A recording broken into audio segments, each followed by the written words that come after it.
வணக்கம் மாணவர்களே. இந்த வீடியோவில் கவர்மெண்ட் நமக்கு இப்போது அசைன்மெண்ட்ஸ் சப்மிட் பண்ண சொல்லி கொடுத்துருக்காங்க. 6ஆம் வகுப்பு மாணவர்களுக்கான அசைன்மெண்ட்டை எப்படி எழுதுறது அப்படின்னு ஒரு கைடன்ஸ் தான். இதை நீங்கள் அப்படியே யூஸ் பண்ண வேண்டிய அவசியம் இல்லை, ஒரு வழிகாட்டியாக பயன்படுத்தி கொள்ளலாம். ஃபஸ்ட்டு யூனிட் 1லேருந்து அசைன்மெண்ட் சப்மிட் பண்ண சொல்லியிருக்காங்க. யூனிட் 1ல் ப்ரோஸ் என்னது? அந்த சீ டர்ட்டில்ஸ், ஆமைகளை, கடல் ஆமைகளை பற்றிய ஒரு பாடம். ரெண்டாவது crocodile போயம், முதலையை பற்றிய போயம். மூணாவது அவுளி அப்படிங்கிற ஒரு ஆந்தையை பற்றிய கதை. இந்த ஃபஸ்ட் யூனிட்லேருந்து தான் நமக்கு கொஸ்டின்ஸ் கேட்கப்பட்டிருக்கு. First 1 mark questions, roman letter 1 வந்து 1 மார்க் கொஸ்டின்ஸ். அதில் question capital A, choose the best option and fill in the blanks கொடுத்துருக்காங்க. நம்ம கொஸ்டினை ரீட் பண்ணி கீழே உள்ள ஆப்ஷன்லேருந்து ஆன்சர் எழுதணும். 2 கொஸ்டினுமே ப்ரோஸ்லேருந்து கொடுக்கப்பட்டிருக்கு.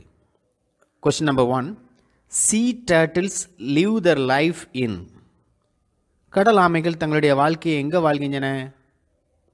From the question itself you can find the answer. Am I correct? Option A the sea, B the ocean, C the ponds, D the lakes. Answer என்னது சொல்லுங்க? கடல் ஆமைகள் எங்கே வாழும்? கொஸ்டினே இந்த 8 கால் பூச்சிக்கு எத்தனை கால் அப்படிங்கிற மாதிரி தான் இருக்குது இல்லையா? ஆன்சர் என்னது? Option A. Second question, men created dash for the sea turtles during the last 2 decades. decades அப்படின்னா 10 இயர், ஒரு டெக்கேட் அப்படின்னா ஒரு 10 வருஷம். அப்போ 20 வருட காலமாக மனிதர்கள் ஆமைக்கு என்ன கொடுத்து கொண்டிருக்கிறார்கள்? Option A safety, option B danger, C shelter, D ponds. கடந்த 20 வருட காலமாக ஹியூமன் பீயிங்ஸ் வந்து கடல் ஆமைகளுக்கு என்ன கொடுத்து கொண்டிருக்கிறது? Safety and shelter both are same meaning. பாதுகாப்பை கொடுக்குறாங்க, புகலிடத்தை கொடுக்காங்கன்னு கொடுத்துருக்கு. அடுத்து குளம் உருவாக்குறாங்க, கடல் ஆமைகளுக்கு குளத்தை எப்படி உருவாக்க? ஸோ ஆன்சர் என்னது? Option B danger. Next capital B, choose the correct synonym of the underline words. கரெக்டான ஸ்னானிம் வந்து நம்ம அண்டர்லைன் பண்ணணும். A razor blade at the tip of a hatchling snout. A razor blade at the tip of a கேச்சிங் snout. அந்த ஸ்னவுட்டுக்கு ஸ்னானிம் கேட்டிருக்கு, அறிஞ்சொரு பொருள் கேட்டிருக்கு. ஸ்னவுட் அப்படிங்கிறது அந்த வேர்ட்லேயே நீங்கள் பாருங்கள், கீழே உள்ள ஆப்ஷனுக்கு பொருந்துற மாதிரி என்ன இருக்குன்னு பாருங்கள். Option A nose snout, nose நவுட்.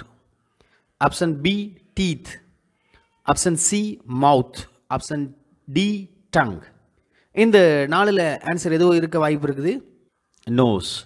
ஓகேயா?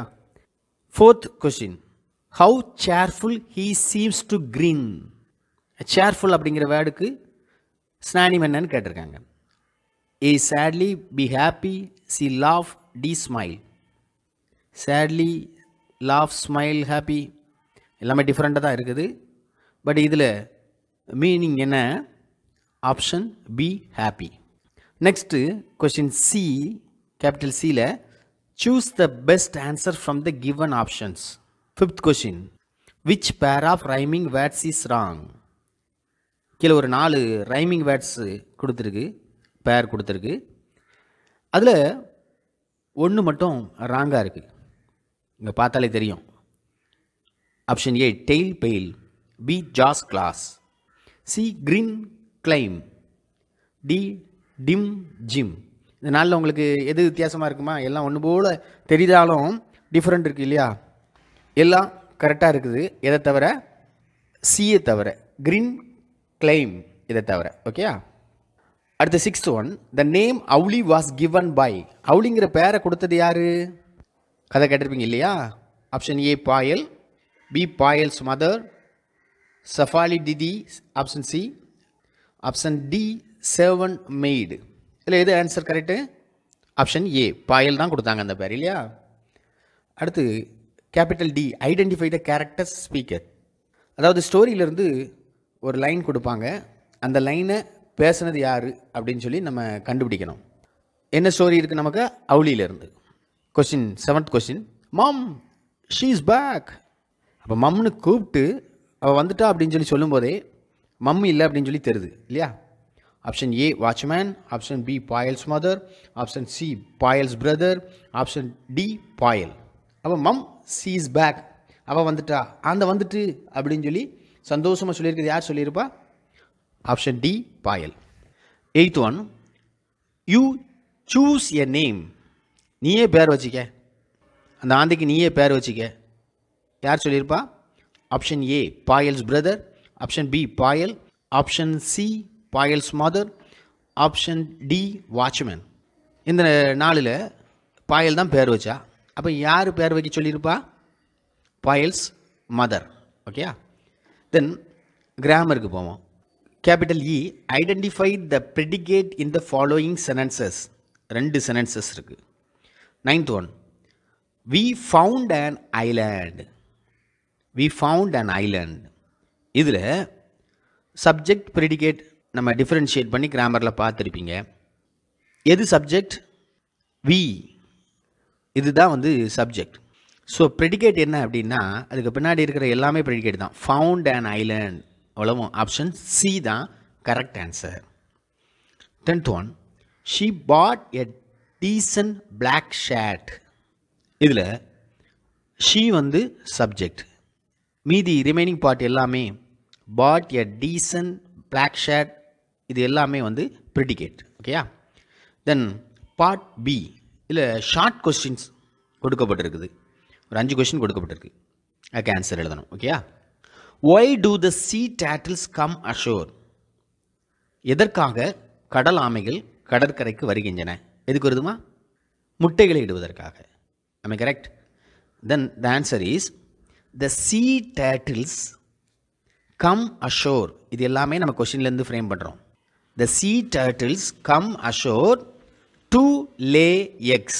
To lay eggs, முட்டைகளை இடுவதற்காக வருகிறது. Second question, name the 5 kinds of sea turtles found in Indian Ocean. இந்திய கடற்கரைகளில் தென்படுகின்ற கடல் ஆமைகள் என்னென்ன வகைகள்? பாடத்திலிருந்து டோட்டலி 7 டேர்ட்டில்ஸ் பார்க்குறோம். அதில் among them 5 found in India. So answer, the olive ridley, the hawksbill, the green sea turtle, the loggerhead and the leatherback are the 5 kinds of sea turtles found in Indian Ocean. அதாவது 5 டேட்டில் பேர் எழுதி அதுக்கு பிறகு எல்லாமே கொஸ்டின்லேருந்து நம்ம ஆன்சரை frame பண்ணுறோம். So answer is, again I am saying, the olive ridley, the hawksbill, the green sea turtle, the loggerhead and the leatherback are the 5 kinds of sea turtles found in Indian Ocean. How does the crocodile's tail look? இனி போயத்துலேருந்து ஒரு question. அந்த crocodileோட tail எப்படி இருந்து பார்க்க? The tail looks shining. அப்படியே பளபளப்பாக மின்னிக்கிட்டு இருந்து இல்லையா? The tail looks shining, அதுதான் answer.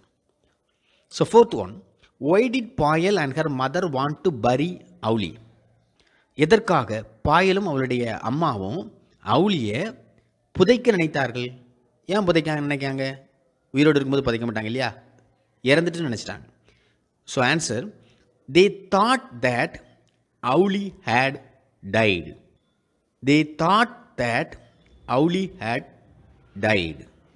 5th question, reading up more about owls and their habits, Payal's mom discovered that Auli was a spotted owlet. அநேக புத்தகங்களை வாசித்து ஆந்தியை பற்றியும் அதனுடைய பழக்க வழக்கங்களை குறித்தும் புக்கு தேடி தேடி அம்மா வாசித்து ஒன்று கண்டுபிடிச்சாங்க. என்ன? அவுளி வந்து ஸ்பாட்டட் அவுலட், அதனுடைய பேர் வந்து ஸ்பாட்டட் அவுல் அப்படிங்கிறத கண்டுபிடிச்சாங்க. ஸோ கீழே கொஸ்டின் என்ன அப்படின்னா, what did Payal's mom discover by reading books on owls? Owls பற்றிய புத்தகங்களை வாசித்து அம்மா இதை தெரிந்து கொண்டார்கள். அப்போ ஆன்சர் என்ன? Payal's mum discovered that Owly was a spotted owlet. Payal's mum discovered that Owly was a spotted owlet. Then part C, write in detail. Roman letter 3, write in detail. First ஒரு பேராகிராஃப் கொடுத்துருக்கு, தென் ஒரு activity ஒன்று கொடுத்துருக்கு. First one, what does the poet say about the crocodile? crocodile பற்றி கவிஞர் என்ன சொல்கிறார்? ஒரு 50 வேர்ட்ஸில் நம்ம எழுதணும். Right in your own words in about 50 words. Answer, the poem discusses about the looks of a crocodile. இந்த poem எதை பற்றி டிஸ்கஸ் பண்ணுது அப்படின்னா, crocodileோடைய லுக்கை பற்றி பார்ப்பதற்கு முதலை எப்படி தெரிகிறது என்பதை குறித்து டிஸ்கஸ் பண்ணுது. So the poem discusses about the looks of a crocodile. The poet talks about the tail of the crocodile and the scales of it. முதல்ல கவிஞர் முதலையினுடைய வாலை குறித்து, இந்த வால் எப்படி இருக்குது அப்படின்னு சொல்லி வர்ணிக்கிறார். The poet talks about the tail of the crocodile and the scales of it. The scales are so shiny like the waters of the river Nile. அந்த முதலை அதனுடைய வால் எப்படி காணப்படுது அப்படின்னா, நைல் நதியினுடைய தண்ணி எப்படி பல பல பல பலன்னு வெயிலில் மின்னுதோ அதை போல் முதலையினுடைய வால் பகுதியும் மின்னுகிறது. The scales are so shiny like the waters of the river Nile. Then he speaks about the crocodile smile and claws. அதுக்கு பிறகு முதலையினுடைய சிரிப்பை குறித்தும் அதனுடைய நகங்களை குறித்தும் சொல்கிறார். Then he speaks about the crocodile smile and claws. The crocodile is cheerful to welcome the little fishes to consume them. அடுத்து கவிஞர் முதலை எப்படி தன்னுடைய வாயை அகலமாக திறந்து மீன்களை எல்லாம் விழுங்குகிறது அப்படின்னு சொல்லி சொல்கிறார். The crocodile is cheerful to welcome the little fishes to consume them. அது வாயை அகலமாக திறந்து சின்ன மீன்களெல்லாம் வாங்க அப்படின்னு சொல்லி கூப்பிட்டு விழுங்குது. ஸோ இவ்வளவும் நம்ம அந்த crocodile குறித்து கவிஞர் எழுதுவதாக 50 வரிகளிலே 50 வார்த்தைகளிலே விளக்கலாம். அடுத்த ஆக்டிவிட்டி என்ன அப்படின்னா, 2 பிக்சர் கொடுக்கப்பட்டிருக்கு. அதில் நம்ம ஒன்று சப்ஜெக்ட் கொடுக்கப்பட்டு ப்ரெடிகேட் எழுத சொல்லியிருக்காங்க, இன்னொன்று ப்ரெடிகேட் கொடுத்துட்டு சப்ஜெக்ட் கொடுத்துருக்காங்க. ஃபஸ்ட் பிக்சரில் 2 மாடு வந்து புல் மேய்து கொண்டு இருக்குது. அவங்க கொடுத்துருக்கிறது சப்ஜெக்ட் கொடுத்துருக்காங்க. அப்போ ப்ரெடிகேட் எழுதும்போது cows are crossing in the field. Cows are crossing in the field. இந்த வயலிலே இந்த 2 மாடுகள் புல் மேய்ந்து கொண்டிருக்கின்றன அப்படின்னு சொல்லி சொல்கிறதுக்கு கவுஸ் வந்து subject, are crossing in the ஃபீல்டுங்கிறது predicate. Then second question, predicate கொடுக்கப்பட்டிருக்கு, are reading in the classroom. இங்கே வந்து மாணவர்கள் வகுப்பறையில் வாசித்து கொண்டிருக்கிறார்கள். அதை நம்ம எழுதும்போது students are reading in the classroom. Students are reading in the classroom. இப்படியாக நம்ம வந்து இந்த அசைன்மெண்ட்டை எழுதலாம். உங்களுடைய இமேஜினேஷனை பயன்படுத்தி நம்ம பேராகிராஃபில் சேஞ்ச் பண்ணிக்கிடுங்க. தென் இப்போ சப்ஜெக்ட் ப்ரெடிகேட் எழுதுறதில் கூட நீங்கள் டிஃப்ரெண்ட்டாக எழுதுன்னா எழுதலாம். ஓகேயா? இது அப்படியே பயன்படுத்தாமல் நீங்கள் உங்களுடைய க்ரியேட்டிவிட்டிக்கு ஏற்றாற்போல் எழுதிக்கொள்ளுங்கள். நன்றி.